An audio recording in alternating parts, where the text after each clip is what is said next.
Meditation करता हूँ। Meditation बहुत ग्रेविटी देती है। इस बेईमान सरकार को खाड़ करके फेंकने का काम करना है। ये पार्टी में रह करके भी पार्टी का कोई काम इन्होंने नहीं किया। बिहार की राजनीति में दिन प्रतिदिन कुछ न कुछ अंदरूनी ऐसी ताकतें लग रही है जिसके वजह से नीतीश कुछ बोल नहीं पा रहे हैं।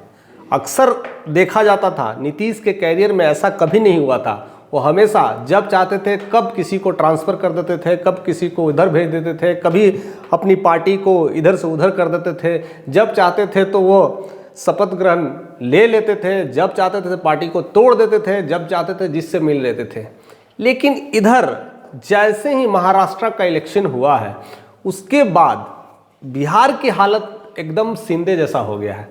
महाराष्ट्र का शिंदे ऐसा ही हुआ था। पहले वो मुख्यमंत्री थे, उसके बाद महाराष्ट्र इलेक्शन जीतने के बाद वो डिप्टी सीएम हो गए हैं। अब देखिए यही खेला बिहार में भी खेला जा रहा है।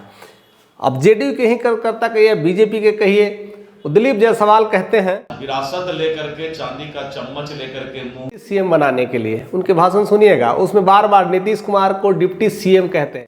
उनको एक ही चिंता होती है, वो बैठकर चुका है, यानी बदलने वाला है। अब बिहार के मुख्यमंत्री नीतीश कुमार नहीं रहेंगे, यानी नीतीश कुमार रहेंगे भी तो उनको समझौता करना पड़ेगा एज ए डिप्टी सीएम। जिस तरह से महाराष्ट्र में शिंदे जी को करना पड़ा था, यानी शिंदे साहब पहले मुख्यमंत्री थे, अब जैसे ही फडणवीस आ गए अब उनको डिप्टी सीएम बना दिया गया। कहीं न कहीं उसी तरह की राजनीति बिहार में भी देखने को मिल पड़ रहा है।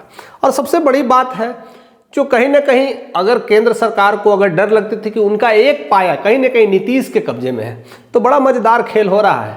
इनके पास 12 तो सांसद हैं, लेकिन 2 सांसद इनके अपने, पता नहीं इनके अपने हैं कि नहीं, इनका तो क्लियर नहीं है। यानी जय बीरू कहे जाने वाले लल्लन सिंह उर्फ संजय झा, वो तो सिर्फ बीजेपी के ही सुर में सुर लगाते हैं, वो सुर देते हैं तो ताल लगाते हैं, ऐसा ही चल रहा है। और इसको लेकर करके जितना भी कहा जाए तो कहीं ना कहीं एक डर का माहौल है। यानी पैरेलल जेडीयू 2 गुट में बदल चुका है, यानी 12 सांसद 6-6 सांसद में बदल गए हैं।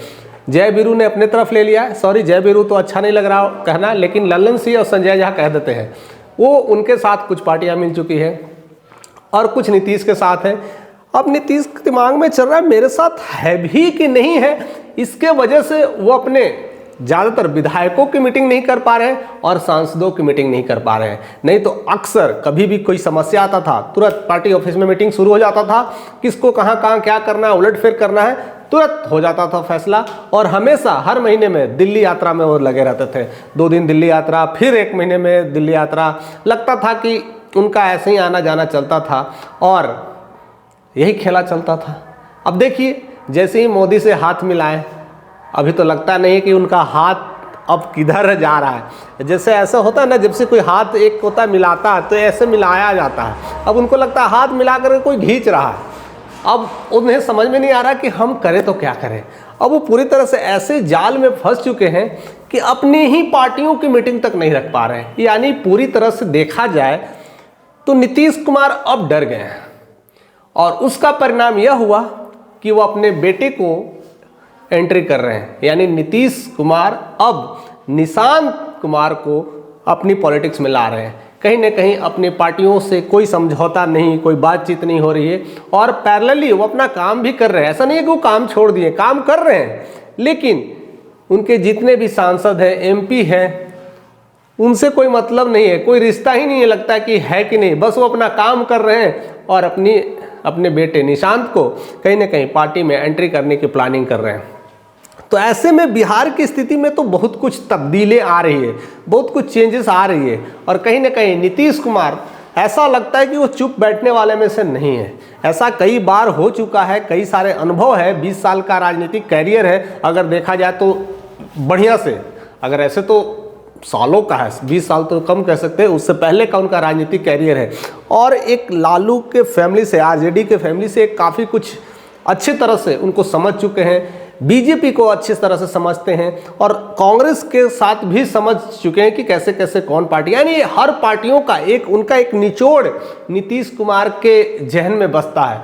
तो उनको वो भापने में देर नहीं लगता है, इसीलिए कब कौन सा खेला कर देंगे इसको लेकर करके बीजेपी भी डर रही है। इसीलिए अब देखिए डरने की वजह से शिवराज सिंह चौहान बिहार आते हैं लेकिन नीतीश जी नहीं मिलते हैं। दूसरी बड़ी बात है कि अब मोदी जी भी बिहार आने वाले हैं। एक और बड़ी खबर थी कि अमित शाह जब आए, उनका आने का प्लान था जनवरी में, वो भी कैंसिल हो गया। ये सब क्यों हो रहा है? कहीं ना कहीं एक बीजेपी में और जेडीयू में कुछ तनबन सा हो रहा है। जेडीयू की बात करें तो केवल नीतीश के साथ ही तनबन हो रहा है और नीतीश चुप्पी साधे हुए बात नहीं कर रहे हैं और उसको लेकर करके अब कहीं ना कहीं बीजेपी कुछ अलग षड्यंत्र कर रही है कि खेला कर रही है, ये तो वक्त ही बताएगा। क्योंकि नीतीश कुमार जिस वक्त के साथ चलते हैं, शायद लोग उन वक्त के साथ कहीं ना कहीं पीछे हो जाते हैं और वो अपने ऐसे चाले चल देते हैं कि आगे वाला धाराशाही हो जाता है। तो सब लोगों को बस उसी दिन का इंतजार है कि ऐसे क्या करने वाले हैं। अगर वह अभी पार्टी बैठक कर देंगे यानी मीटिंग कर देंगे तो फिर एक बिहार में तुरंत ही भूचाल आ जाएगा।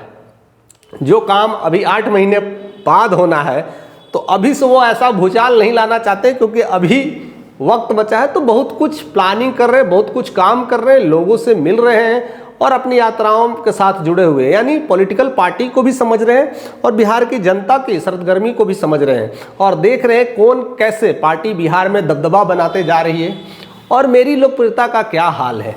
इस सारे चीज़ों का लेखा जोखा कहीं ना कहीं नीतीश कुमार अपने जिम्मे लेकर के एक बड़ा खेल तो करेंगे ही करेंगे। बस उस दिन का इंतजार है दोस्त कि उस दिन वो क्या करने वाले हैं। इसलिए उनके साथ सांसदों के साथ मीटिंग नहीं हो पा रही है, उनके विधायकों के साथ मीटिंग नहीं हो रही है, पार्टी मीटिंग नहीं हो रही है और ना कर रहे हैं।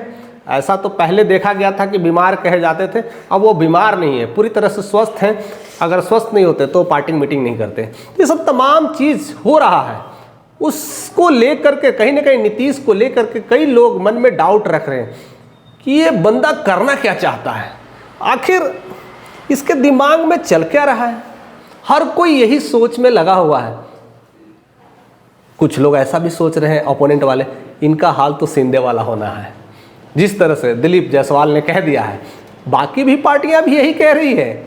लेकिन क्या आपको लगता है कि नीतीश कुमार झुक जाएंगे? क्या लगता है कि वह अपनी राजगद्दी से उतर कर करके डिप्टी सीएम ग्रहण कर लेंगे? ऐसा तो होगा कि नहीं होगा, आप पे छोड़ के हम जा रहे हैं। आप कमेंट करके हमें बताइएगा कि क्या वो डिप्टी सीएम का पद लेंगे? बिहार के नीतीश कुमार जो मुख्यमंत्री है वो डिप्टी सीएम के लिए तैयार हो जाएंगे? जो 15-20 सालों से राज करते आए हैं, क्या ऐसी ज़रूरत पड़ी तो होंगे? क्या वह जिस तरह से महाराष्ट्र में शिंदे सरकार एक सीएम से डिप्टी सीएम बन गए, क्या बिहार में भी ऐसा ही नीतीश के साथ होने वाला है? क्या चीज़ ऐसा ख्याली पुलाव चल रहा है? अगर ये डिप्टी सीएम होंगे तो फिर सीएम का कौन चेहरा होगा?